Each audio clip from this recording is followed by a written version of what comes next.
I'm Stephen Dixon, and thanks for joining us on GB News, Britain's news channel. Are the newspapers getting you down? My wife didn't divorce me that month. Struggling to separate the wheat from the chaff? I know that it's a bit of a circus at the best of times. Well, don't worry, Headliners has got you covered. We'll take the burden of reading the day's news, and if we get depressed, who cares? It's an occupational hazard, frankly. That's Headliners on GB News from 11 p.m. till midnight, and the following morning, 5 till 6 a.m. on GB News, the comedy channel. Nah, just kidding. Britain's news channel. Hello there, I'm Eamon Holmes. Thank you for joining us on GB News, Britain's news channel. Join me, Camilla Tominey, for a frank and honest discussion with those in power that cuts through the spin and gets to the heart of the issues shaping our nation. You haven't confirmed that you want to stand as leader, but you haven't ruled it out either. This report basically says that he's not fit to stand trial. Is he indecisive? Incompetent? I deliver the dose of reality Westminster needs. That's the Camilla Tominey Show at 9:30 every Sunday on GB News, the People's Channel, Britain's news channel. I'm Michael Portillo. This is GB News, the People's Channel, Britain's news channel.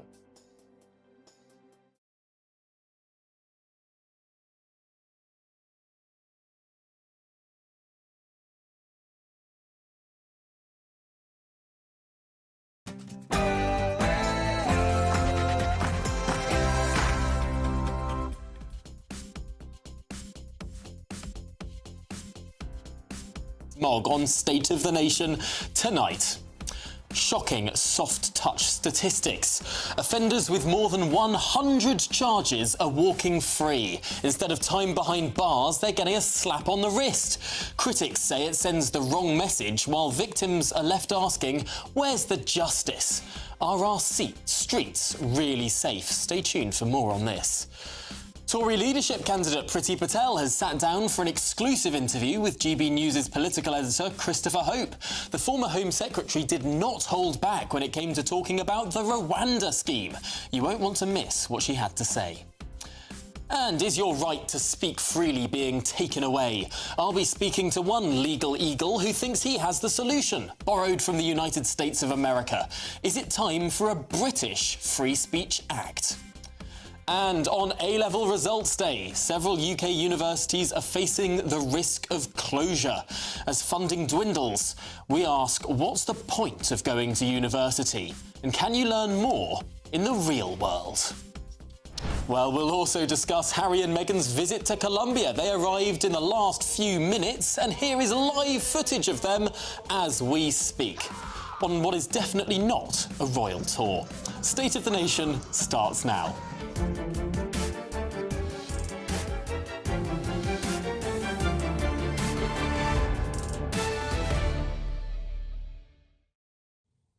Throughout, I'll also be joined by an eclectic panel. GB News senior political commentator Nigel Nelson and Conservative peer Lord Goodman. As ever on the programme, let me know your thoughts. gbnews.com/your say is the way to get in touch. But before all of that, here are your very latest news headlines with Tatiana Sanchez.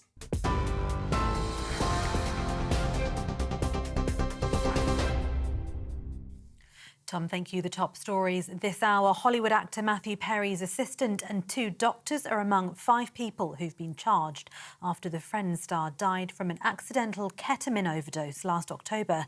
A US attorney said the investigation uncovered a broad underground criminal network responsible for distributing a large quantity of ketamine to Perry and to others. The 54-year-old was found unresponsive in the pool at his residence in Los Angeles. A medical examiner said Perry had been receiving ketamine infusion therapy for depression and anxiety, with his last known treatment 1.5 weeks prior to his death. US Attorney for the Central District of California, Martin Estrada, spoke during a press conference this evening. As I mentioned, the defendants in this case knew what they were doing was wrong. When they'd refer to the ketamine, they used coded language. They'd refer to it using terms such as, quote, Dr. Pepper, or quote, bots, or quote, cans. Also, defendants Placentia and Chavez, as medical doctors, knew full well This was not the proper way to administer ketamine, and they even talked about that in their exchanges. In other news, the proportion of A-level entries awarded top grades is up on last year and remains above pre-pandemic levels. Hundreds of thousands of students in England, Wales and Northern Ireland received their exam results today. More than three-quarters of English 18-year-old applicants have been accepted into their first choice of university, according to the government. But Education Secretary Bridget Phillipson earlier said there are still inequalities in the education system. The economy is continuing its recovery from last year's recession, with growth extending over the latest quarter, according to official data. The Office for National Statistics said gross domestic product increased by 0.6% between April and June. Labour's Darren Jones, Chief Secretary to the Treasury, says the government inherited a huge financial challenge from the Tories. However, Shadow Chief Secretary to the Treasury, Laura Trott, says the economic growth is thanks to previous Tory policies. Sweden has confirmed it's recorded its first case of a contagious new variant of monkeypox a day after the World Health Organization declared it a global health emergency. The strain emerged in the Democratic Republic of Congo with more than 17,000 cases and 571 deaths in Africa this year, according to the WHO, which exceeds last year's total. Scientists from the Africa Centres for Disease Control and Prevention report 96% of all cases and deaths have been in DR Congo. The UK Health Security Agency says there are currently no cases of the virus in the UK, and its deputy director claims the risk is currently considered low. And the Duke and Duchess of Sussex have been welcomed to Colombia as they begin their four-day tour of the South American nation. Harry and Meghan were met in the capital, Bogotá, by Colombia's Vice President Francia Marquez and her husband. They spent around half an hour at the Vice President's residence, where they exchanged welcome gifts and were offered tea, coffee and traditional Colombian cheese bread. It's understood they'll focus on the impact of the digital world on young people, the military community and female empowerment. The Duke and Duchess will also explore Colombia's history and culture. Those are the latest GB News headlines for now. I'm Tatiana Sanchez. More from me in an hour. For the very latest GB News direct to your smartphone, sign up to News Alerts by scanning the QR code or go to gbnews.com/alerts.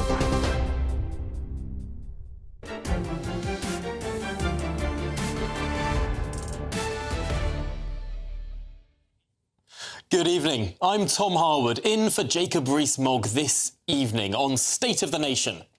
Now, many have questioned whether our policing is two-tier. It's time to ask if our justice system can be too. In what has been called the soft justice scandal, repeat offenders with hundreds of convictions are being let off with zero jail time. That's according to Ministry of Justice statistics, published today thanks to parliamentary questions. Questions submitted by Tory MP Neil O'Brien. Offences include weapon possession, violence and drugs, all serious crimes, the perpetrators of which have been spared jail time by our justice system. And here's the most shocking part. These repeat offenders account for half of the 20 million crimes in England and Wales, despite those half representing less than a tenth of offenders. Let's be specific here. Just 9% of offenders account for 52% of convictions. So why are these people being allowed back on our streets? Well, joining me now to discuss this is the former police sergeant, Harry Tangi. Harry, these are shocking statistics. I'm just going to read three examples out. The average number of convictions needed before someone is sent to prison, before someone's clamped behind irons, 26 for burglary. 26 separate convictions needed before you go to prison for burglary, 18 for criminal damage, and 19 for assaulting a police officer. Your reaction? Yeah, the 19, well, obviously, selfishly speaking, I looked at that one with assaulting police officers. I remember the good old days when the magistrates, you assault one of their police officers, and you would get a custodial. It'd be a few months, but that would be it. And we've learned today, haven't we, that we've learned recently that whatever you think about the politics of it and whatever, the rioters were swiftly dealt with. and they are in custody, and some for what people would raise an eyebrow for writing a message on Facebook, quite a nasty message, mind you, but got nearly 3 years in prison. So people would say, yes, there's very clear guidelines. So it's not like they just pick these figures out of the air. But there's 3 ways to reduce prisoners in our prisons because they're overcrowded, and that is you don't give a custodial in the first place, which is clearly what's happening. You release them early. So we're all used to, well, they got 6 years in prison, but they only served 2. I'm grabbing it out the air, but it feels like that, doesn't it?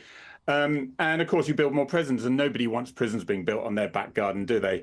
So rehabilitation is this word that's used. Now, speaking to a lot of prison officers, they have exactly the same problems as police officers. So as police officers, you've got a third of all our police have got less than 3 years experience, a third of all the police.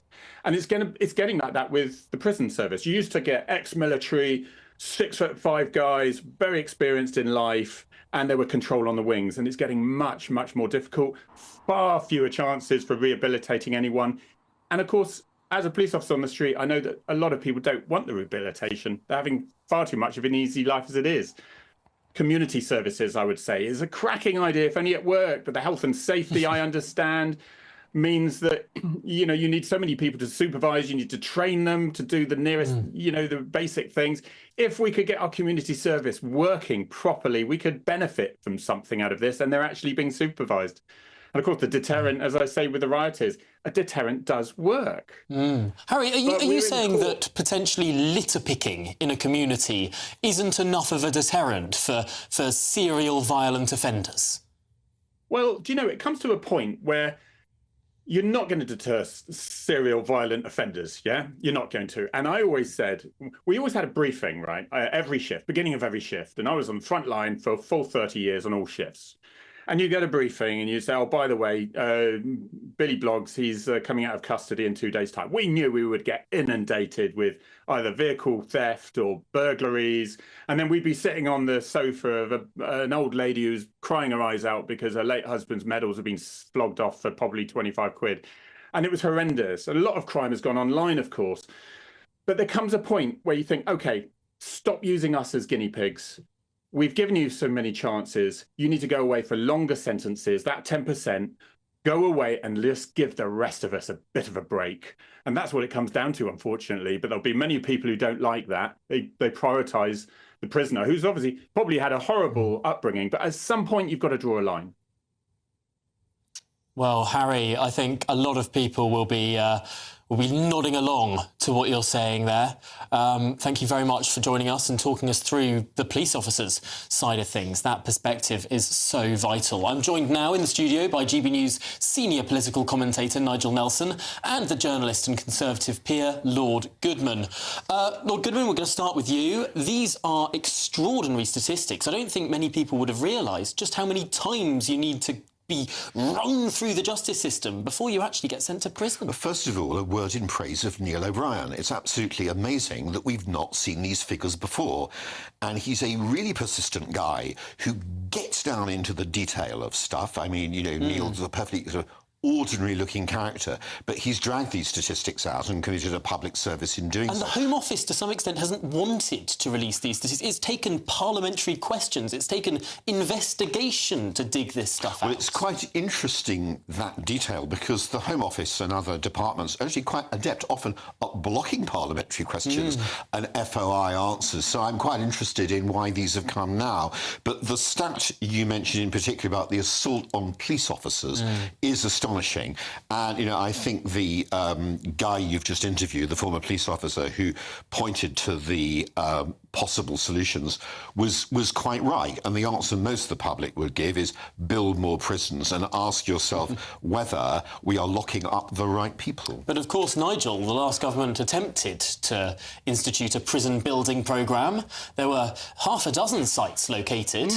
And the local communities near those sites said not in my backyard. That's right. And so one of the things that is going to happen now under Labour is a reform of planning laws. So it'll be much more difficult for local people to object to that.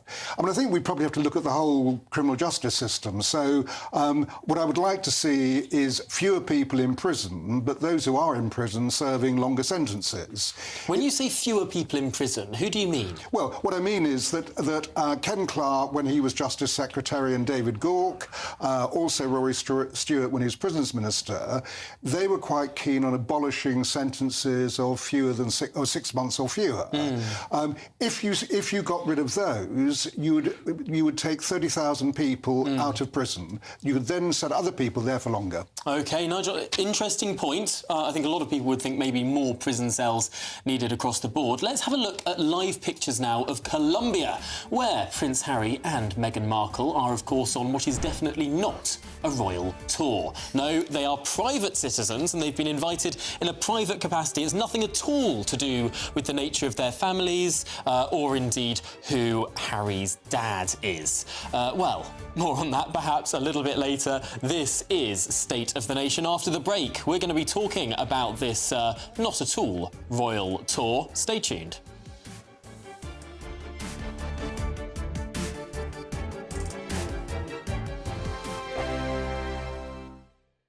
This is GB News, Britain's news channel.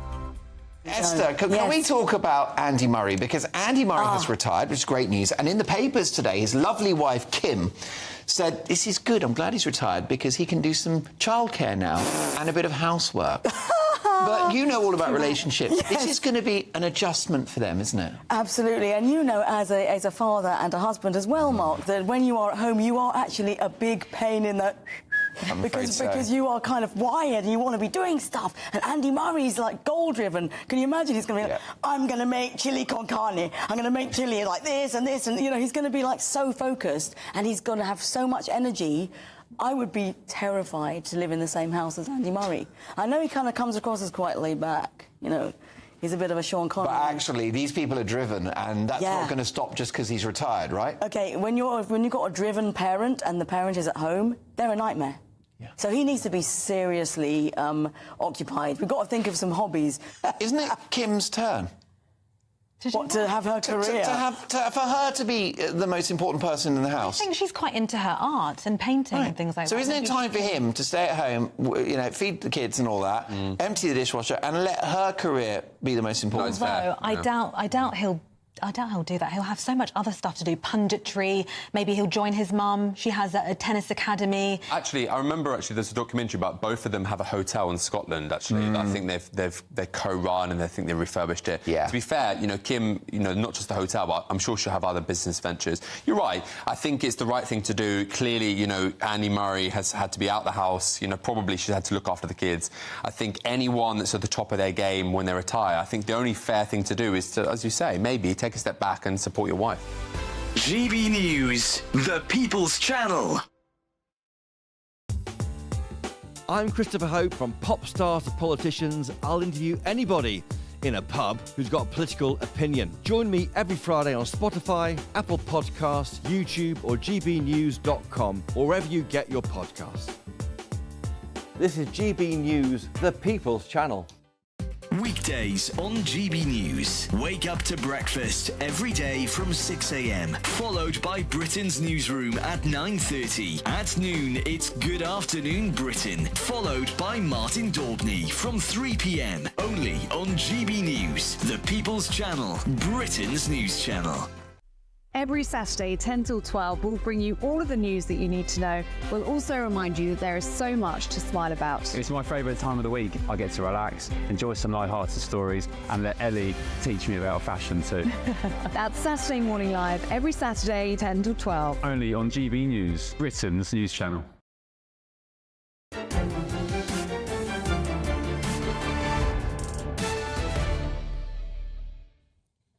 Good evening. This is State of the Nation at 17 minutes past 8. Now, Prince Harry and his wife Meghan have arrived in Colombia. They've been greeted by Colombia's Vice President and her husband. She said, or at least Meghan Markle said, the Netflix series about, I beg your pardon.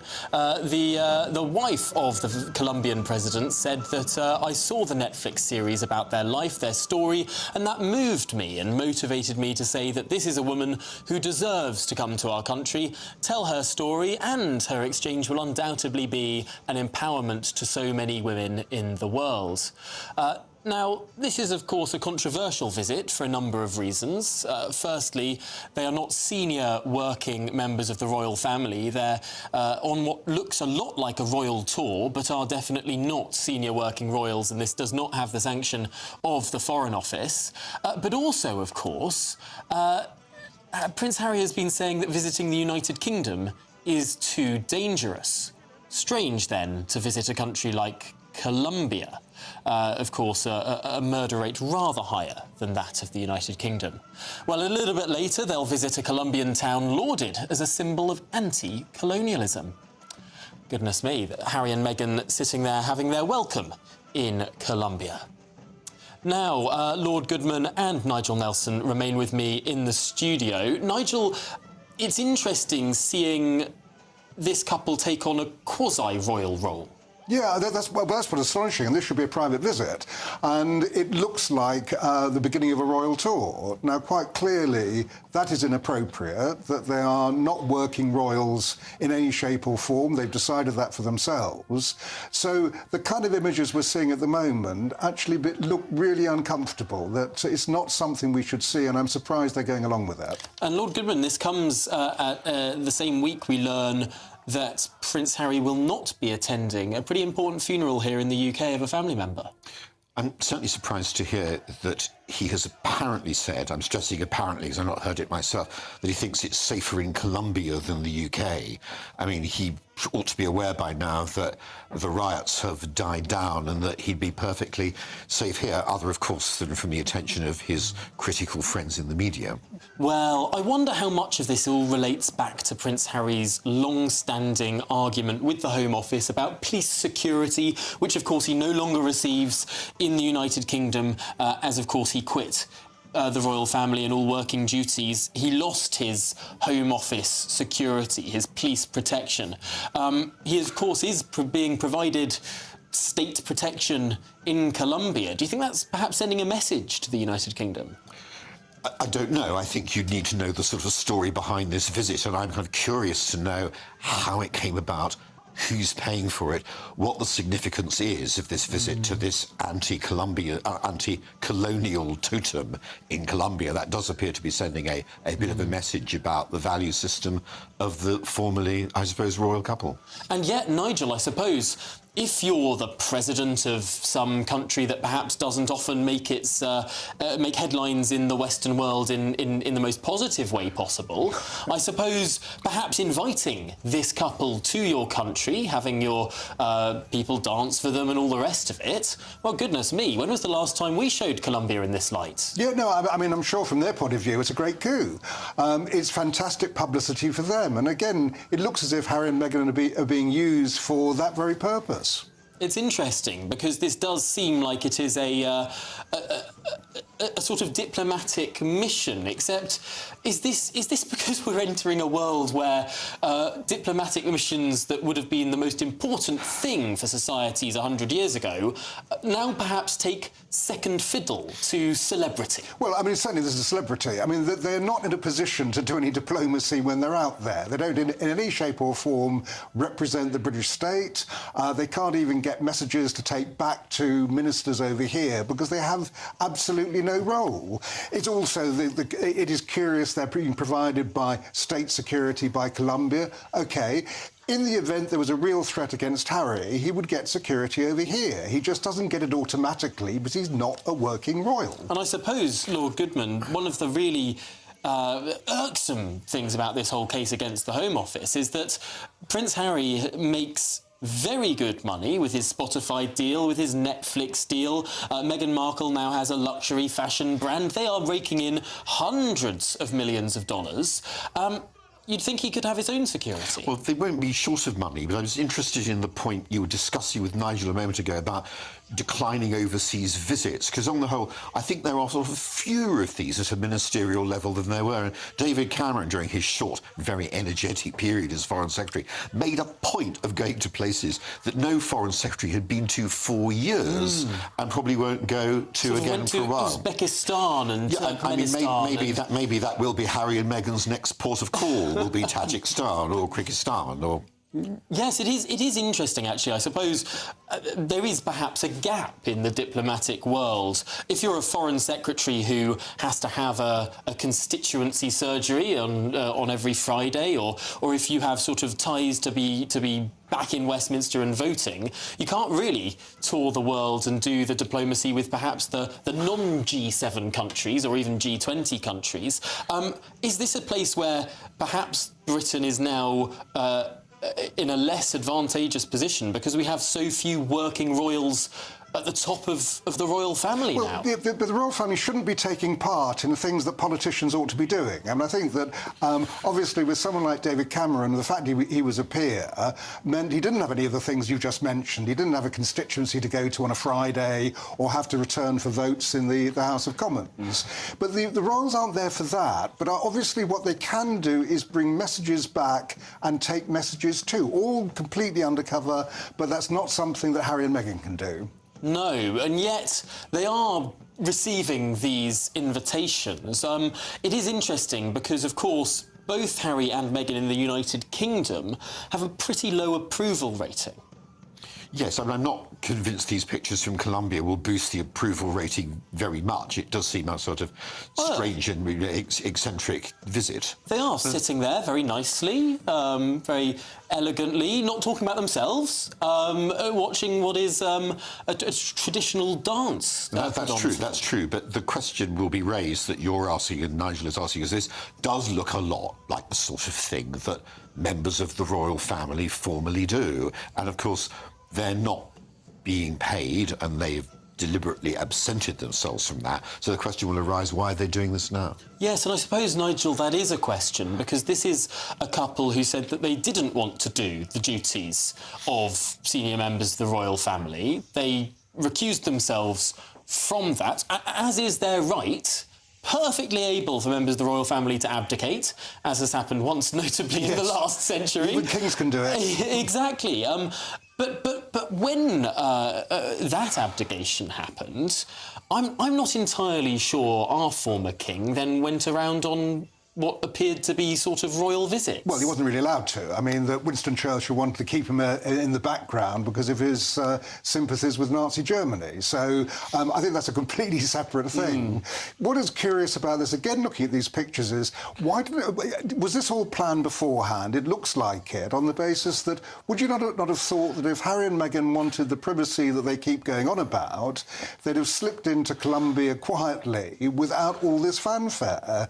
What is extraordinary is the way that there's been so much laid on for them. One assumes they must have known about it before they got there. Well, this is once again another stop on the worldwide privacy tour.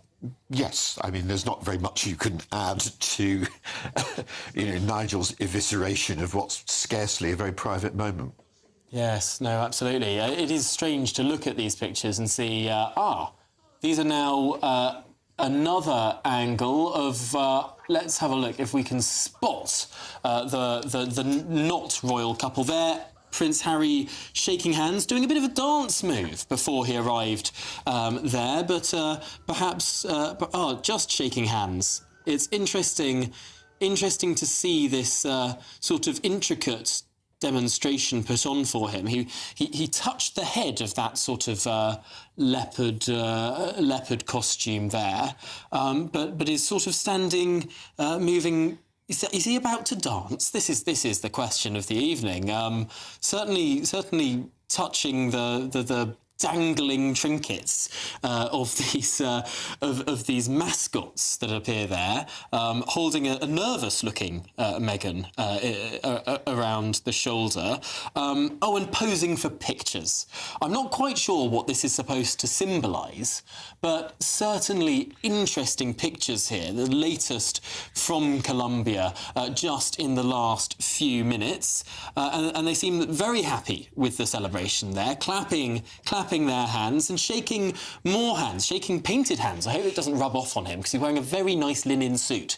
But there we have it. This is in Bogota in Colombia. The arrival of Prince Harry and Meghan Markle, the couple who, of course, stepped down as senior members of the royal family and are now, of course, private citizens, and yet celebrities in their own right, taking selfies there with some of the performers in Bogota on what will be an interesting few days in Colombia, not just in the capital, but, of course, travelling around the country too. Nigel Nelson, you're looking at these pictures. What do you make of it? Well, I'm looking mostly with amazement. And again, we go back to the privacy thing. Now, one assumes that Harry is being followed around the place by a posse of media. That's bound to happen on something like this, especially something so high profile, the way that he's going. And from previous form, he won't like that. I mean, we come back to the whole thing. What on earth is he doing there? What does he think he wants to do when he gets there? And why are we getting these images at the moment, making him look like a fully fledged royal again? I'm just a bit mystified what the PR exercise is behind this. No, it is interesting, Lord Goodman, because isn't this precisely the sort of thing that they opted out of? They wanted to live a private life in California. I've entirely lost my focus on Harry and Meghan looking at those pictures. They're trying to work out what the Colombian mascots were, because they appear to be a leopard's head being eaten by a human being. Which is the wrong way round. I don't know. I want to see the Tory leadership candidates, particularly Mel Stride and Robert Jedrick, the more conventional ones, surrounded by mascots dressed up in that way to liven up the Tory leadership election. I can only think of the old Monty Python film, Meaning of Life, where there was a man with a big leopard's head on his, just sort of walking around. It's one of the famous sketches there. It does seem all very peculiar. I'm sure it holds great cultural significance. But again, this lands on this question, that if Harry and Meghan want to do this sort of royal tour type work, is it just that they didn't want to stand outside of a gloomy Morrison's on a Tuesday morning in the drizzle, cutting a ribbon? You'd have to understand why they're in Colombia, who asked them, who did the negotiation, and where the money is. I don't know the answer to any of those questions. Well, they're pretty good questions. I think, Nigel, what I can glean from this is they quite like the royal life. They quite liked the royal wedding when the country loved the couple. Yes, they did. In those days, they did, absolutely. But it was the other bits of being a 21st century royal where actually some of it's not glamorous, some of it isn't red carpets. Perhaps that's what turned them off. Well, certainly what it seemed to be that Harry was getting more and more fed up with the media interest that it was bound to be, he was bound to have in the position he was in. So the understanding was he was going to get out and leave that behind him. Looking at this, he hasn't. He's gone straight back into it again. Well, absolutely fascinating pictures just in the last few minutes in Colombia there. Interesting stuff from our departed royals, Mexited royals. Well, coming up, is free speech under threat here in the UK?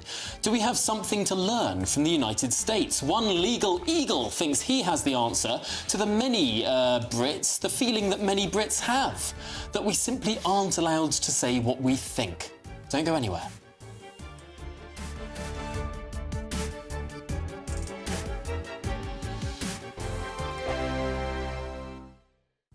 Hey, good evening. Here's your latest GB News weather forecast coming to you from the Met Office.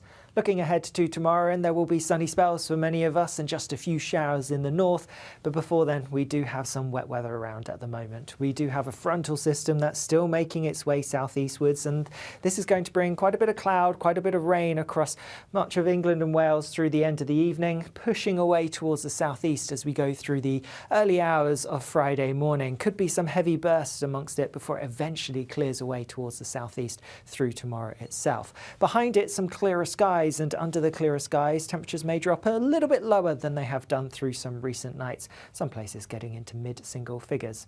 So first thing tomorrow morning, it is going to be a bit of a damp start across some parts of the far southeast, particularly towards Kent. Here we could have some outbreaks of rain for a time before that front clears away. Across the southwest of England, it's brighter, also across much of Wales and the Midlands, some decent sunshine early on. And a similar story further north for northern England, Northern Ireland and into Scotland. There will be some decent sunny spells here, but for western Scotland, quite a few showers already developing, and these showers are going to continue as we go through the day tomorrow. They're always going to be most frequent across western, northwestern parts of Scotland, and here we will also have some blustery winds pushing their way in, and those blustery winds are going to add to the slightly cooler feel to things across northern parts of the UK. Further towards the south-southeast, once the cloud and the rain clears away, it should feel pretty warm with temperatures in the mid-20s Celsius.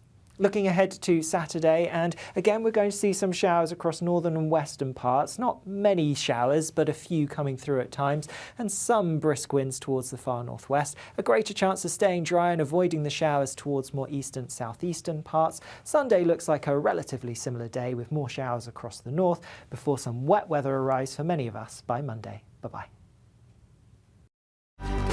Good afternoon, Britain. Your lunchtime update on the stories that matter across the UK.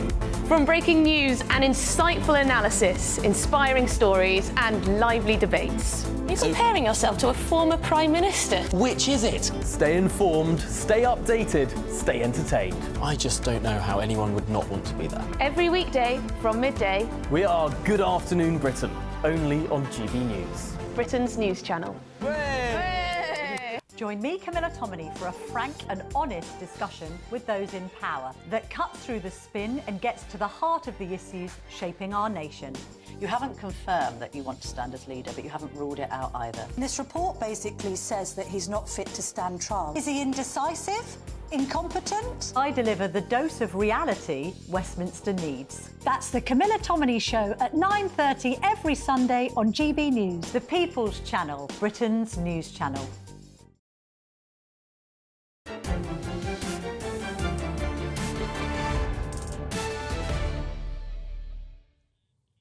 A very good evening to you. This is State of the Nation at 34 minutes past 8.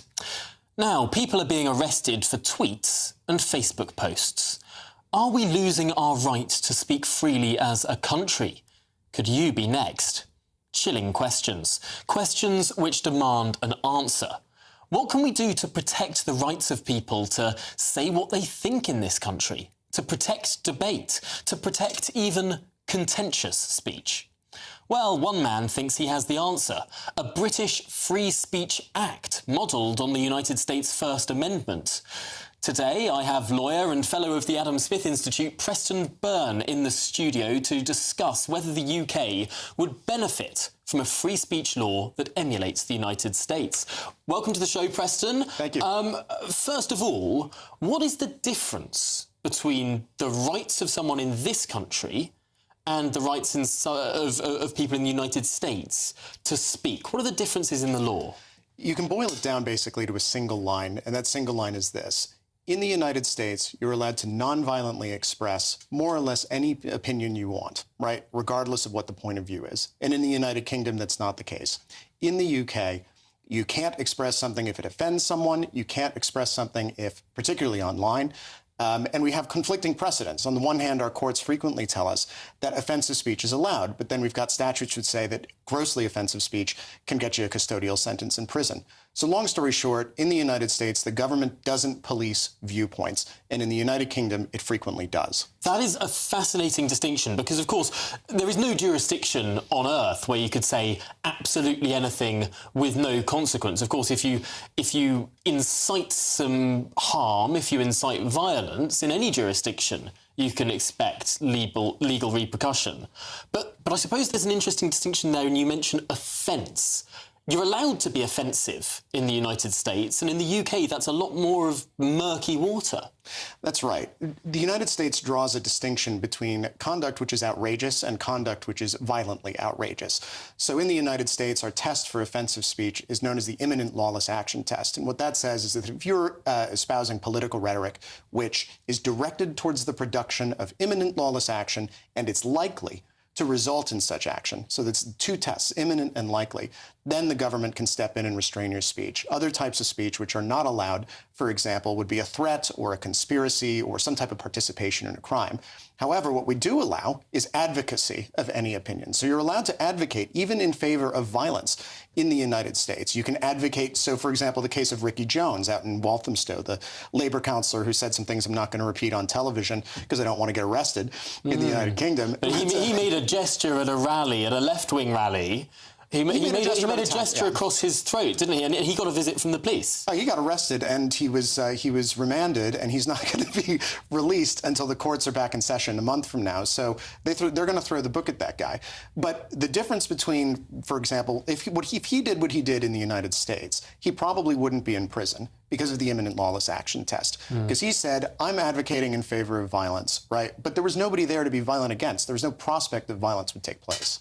And this is an interesting distinction, of course, but you wrote a paper for the Adam Smith Institute long before any of these riots and associated Facebook posts or alleged speech and activity and all of this blew up in the United Kingdom. Yep. Several years ago, you wrote a draft bill for Parliament that would enshrine a much freer state of being able to speak in this country. What did you write? So we wrote it the Free Speech Act because and it was both, I wasn't the only author, there were others at the Adam Smith Institute who assisted, so I don't want to take sole credit for it, even though I did quite a bit of the work. But basically the Free Speech Act seeks to enshrine a stronger free speech principle than currently exists in the form of Article 10 of the European Convention and the Human Rights Act. And then what it does is it makes some fairly honestly modest modifications to statutory provisions like the Malicious Communications Act, which is about to be superseded, but in particular the Public Order Act and the Communications Act 2003 to remove insults, abuse, and other types of conduct which the US would allow. Section 127 of the Communications Act 2003 that I think Rowan Atkinson spoke about several years ago, of course, the man behind it. That was actually Section 5 of the Public Order Act 1986. And so the Public Order Act has references to abusive, insulting, and threatening language. And Rowan Atkinson, being a comedian, likes to insult people, as comedians do. So he said we should remove the language insulting from Section 5, and that was a good thing, right? The problem with what happened there is that the courts interpret the words abusive, which remain behind, in exactly the same way that they interpret the word insulting. What does abusive mean? Can you abuse someone by saying, I don't know, you're making comments about someone's weight or their hair colour? To be blunt, you can. And so you can walk up to someone and you can say, listen, you're chubby. And they could turn around and file a police report and they'd be perfectly within their rights to do so under the Public Order Act. That doesn't sound like we live in a free country, Preston. No, to be honest with you, no, you don't.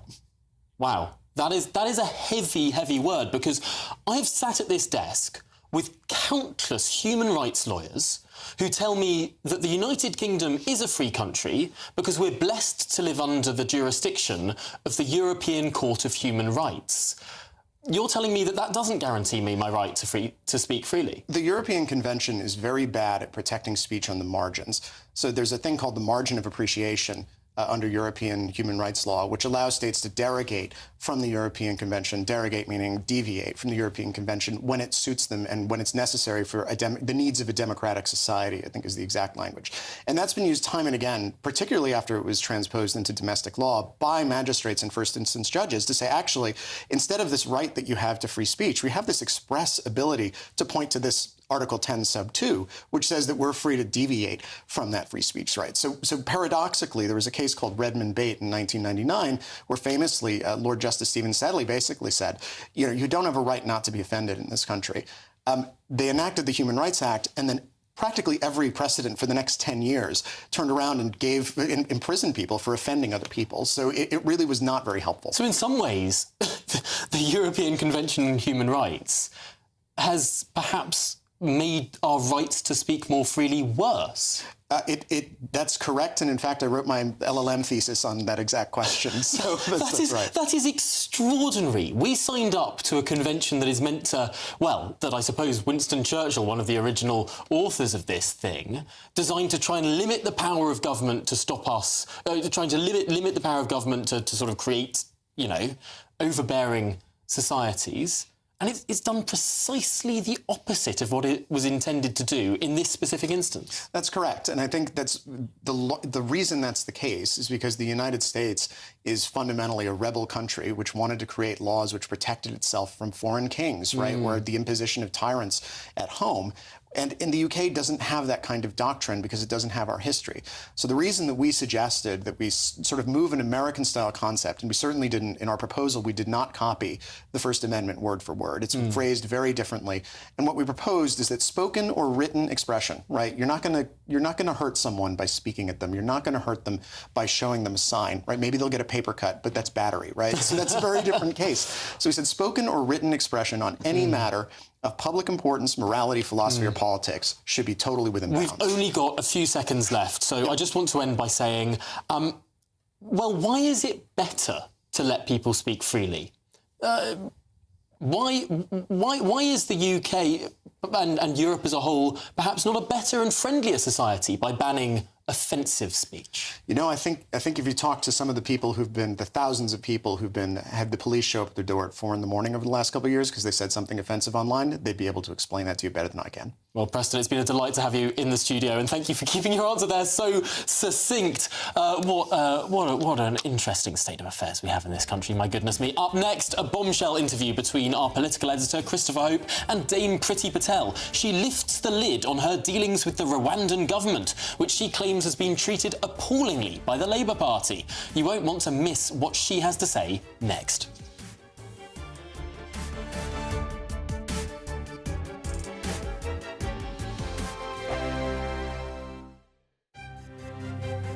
GB News Breakfast, every day from 6 a.m. Now, we've got a story and a half to tell you and bring you now. Our very own GB News political correspondent, who we love very much, Catherine Foster, joins us in the studio, and she's smiling, but she wasn't smiling for the past few days. 2 of her sons, Matthew and Andrew, were reported missing in Bali. I got a text from a friend saying, can you give us a call, a bit worried about them. Then spoke to a girl they'd befriended who was in Sweden, but they'd met on their travels. And she told me that they'd gone up the mountain. By the time I found out, they'd been missing for 30 hours. They'd gone up the mountain on the Tuesday night, British time. This was the Thursday morning, without a guide. And they'd told her it was really hard. And she told them to turn back, but they hadn't. And they'd sent screenshots from this app with this trail that they were following on the app, screenshots of the app in case there was a problem, and a Snapchat of a Matthew avatar at the top. And she said, I know they made it to the top because I could see that his phone had nearly died. But the trail had actually closed many years ago. So the app, we will need to make sure that that gets taken off the app. But, you know, technology saved them in the end because it was the screenshots and it was the messages that they'd sent, but they should never have been without a guide. But what were you doing during those 30 hours that Mum couldn't, when the phone died and Mum couldn't get in touch? Where were you? What were you up to? Well, we were trying to figure out the best course of action because it started to pour with rain. The amount of rain created a river, like a stream. Yeah. We were like, oh, yeah, let's follow the stream downhill, and then the sun set, and we just had to like sleep in the bushes in the jungle. GB News, the People's Channel. If you want your news to be straight talking... This is a nightmare for the Conservatives again. Down to earth. It's not just Nottingham where this is happening, is it? And most importantly, honest. Hard-working, middle-class taxpayers, they'll get their book thrown at them. Then catch me, Martin Daubney, Monday to Friday, 3 till 6 p.m. on GB News, Britain's news channel. Join me, Nana Akwe, for an informative, interactive news programme with a difference. It's fun. It's true. You're not wrong. No one will be cancelled. Lovely. Join me from 3 p.m. every weekend, only on GB News, Britain's news channel. Join me, Neil Oliver, every Sunday night at 6 p.m. on GB News. And if an hour is not nearly enough for you, go to gbnews.com for special extended episodes online every Friday at 9 p.m, where we can truly get into the nitty-gritty of what's going on. GB News, Britain's news channel.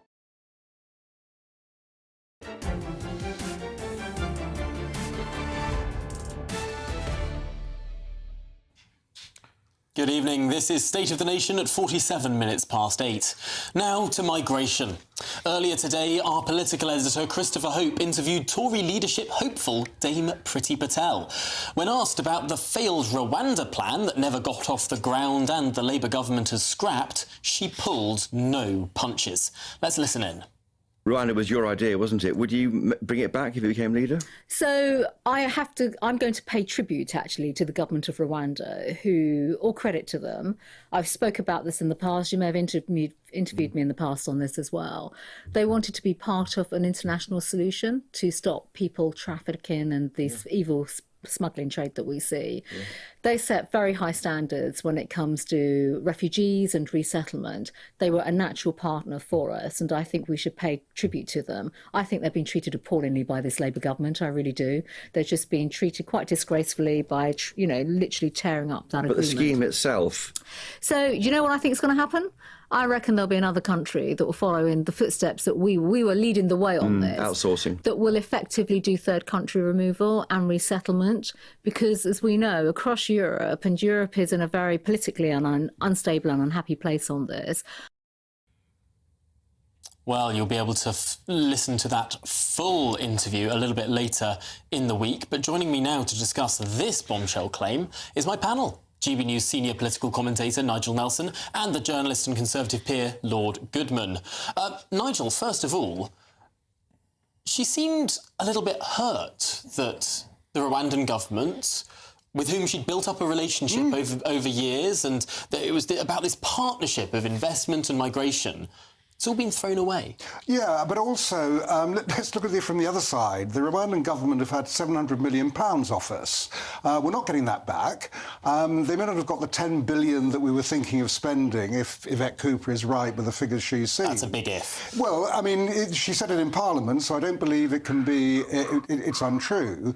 And on the basis of that the £700 million is 8 times the coffee exports of Rwanda. So I think they've done pretty well out of us so far for having not to do anything at all. Well, Lord Goodman, of course, you're a member of the House that did its utmost to stop the Rwanda scheme. Amendment after amendment from the House of Lords really meant that potentially this scheme never got off the ground thanks to your colleagues. Yeah, alas, I arrived in the House of Lords the day after the Rwanda bill had completed its passage.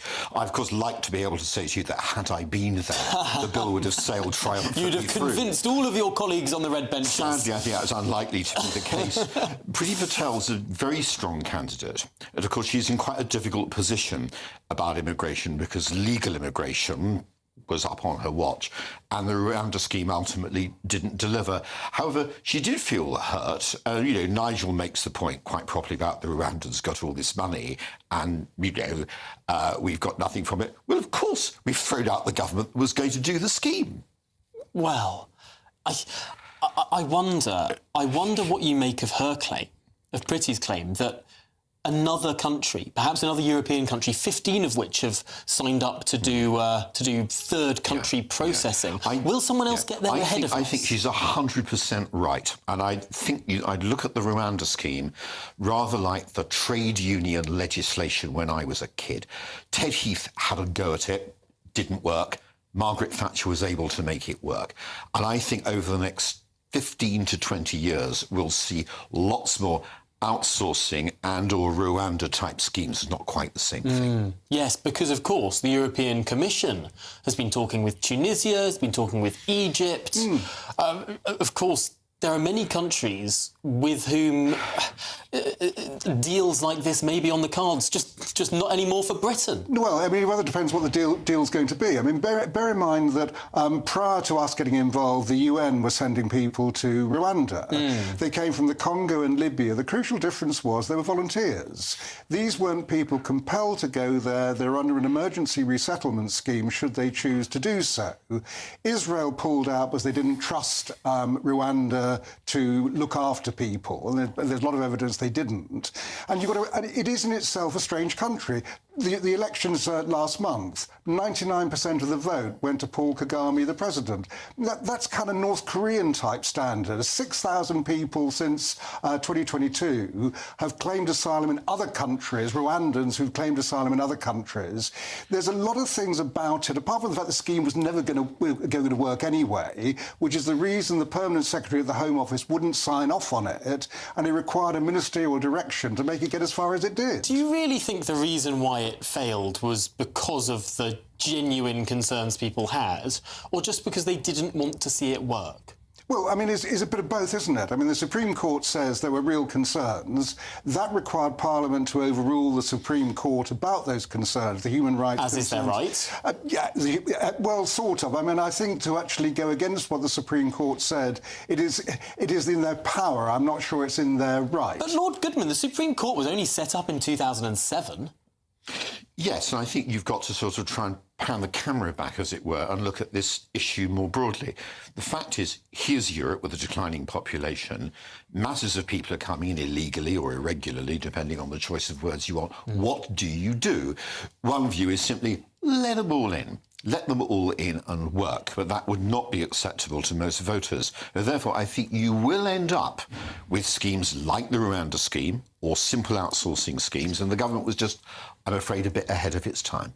Goodness me, well, I suppose time will tell. As one historian once answered the question, what were the causes of the French Revolution? I think it's too early to tell. That was Gandhi. That was Gandhi. There we go.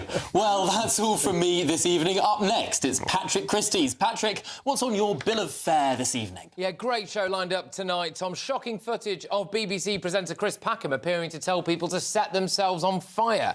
Labour, are they lying about the state of our economy? Why are footballers continuing to take the knee? Just get up, lads. People with 100 convictions, they're avoiding jail, but people with naughty social media posts, they're behind bars. And Harry and Meghan's ridiculous tour of Colombia has kicked off. Well, looking forward to it, Patrick. My goodness me, thank you so much to my panel here in the studio, to Lord Goodman and to Nigel Nelson. And thank you to you as well. This is the last time I'm sitting in for Jacob Rees-Mogg this month, so thank you for being with me this week. Up next, it's your weather with Alex Burkill. A brighter outlook with Box Solar, sponsors of weather on GB News. Hey, good evening. Here's your latest GB News weather forecast coming to you from the Met Office.